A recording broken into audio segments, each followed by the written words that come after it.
The best way to reach people is to go where they are, is to make the journalism and news and information available everywhere. So it used to be people had, and to some degree this still exists, but I think it used to be common for people to have sort of set times where they consumed the news, right?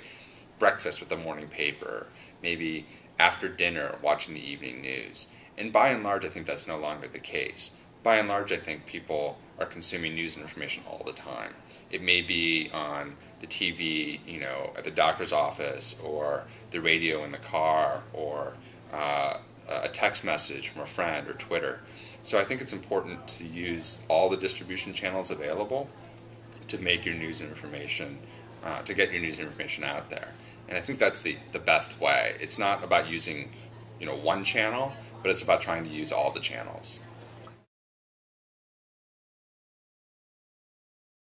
I think there are two keys to what's happening in mobile. One is the fact that news information is now available all the time, right? So maybe while you're waiting to get a coffee, or at the doctor's office, and you have 5, 10, 15 minutes, maybe you're consuming something on your mobile device. So there's a time component to it. To me, I think the more important part of mobile is the spatial component, because now you have a device that can match up your location with the news and information of that area. If you look, for example, at tbd.com here in the DC area, right, I'm going to get different news stories in Arlington, Virginia than I am on Capitol Hill. And so it's very personalized, and it's about where I am. If you extend that to some of the data and services that are available, imagine that you're out looking for a home to buy in your neighborhood you don't know as well. Well, you can fire up your app to see, how are the schools in this neighborhood? What are the crime statistics in this neighborhood? What are the recent home sales? And so that is taking that data and pairing it to a geographic location. Now that's made possible by some of the digital advances, right?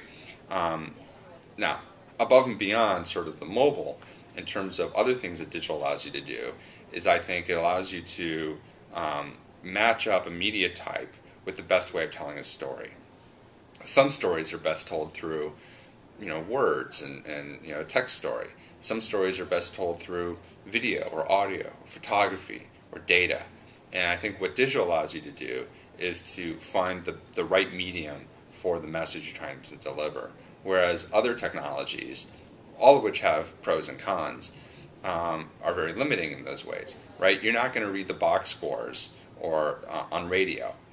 You're not going to download, long documents. You're not going to read the Pentagon Papers on TV, and you're not going to see the amazing footage of something in your newspaper.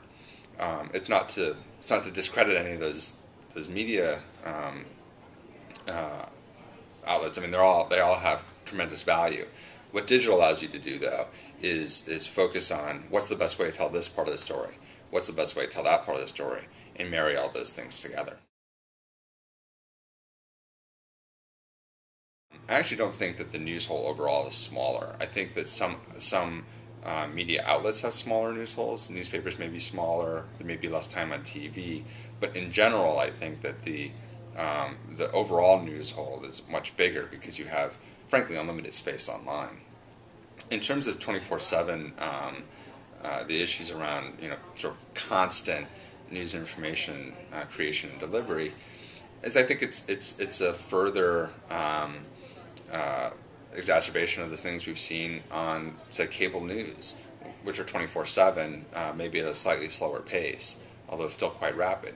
Misinformation can propagate that much more quickly, and that's a challenge. I don't know that I have a technical answer for it. I mean, people need to be more responsible and follow, sort of the classic rules of verification, which is a fundamental of journalism. I don't think there's really a mechanism for enforcing that, as a police, a way of policing that.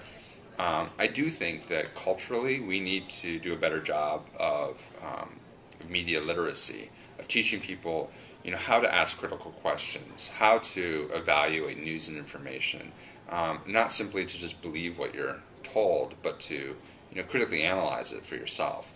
Will that happen? I don't know. That's a cultural shift that I think we need to make.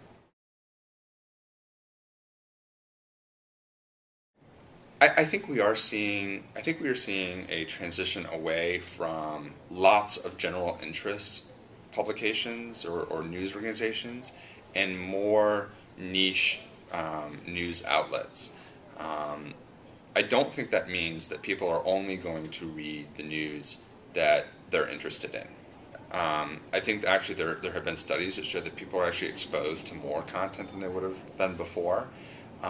It seems kind of counterintuitive, but I think what happens is that we all have networks of friends, associates, colleagues, some of whom we agree with, some of whom we disagree with, but we find their insights and perspectives valuable. And so I think that actually opens a door to more content as they point things out. Now, I'm not suggesting that everybody's suddenly going to become a Renaissance man and know everything about everything, but I think the opportunities are actually going to increase because you're going to have the opportunity of being exposed to more outlets. So yes, I do think you're going to see more niche, more narrow news organizations that are deeper, and I think that's actually probably a good thing, and fewer sort of these broad general interest news organizations. I think there still will be some, but that doesn't mean you're only going to see this niche and none of the others. I think you're going to have the opportunity to survey a broad landscape of them, and ultimately I think that provides at least an opportunity for better informed, better engaged citizenry. Is that ultimately what's going to happen? I don't know.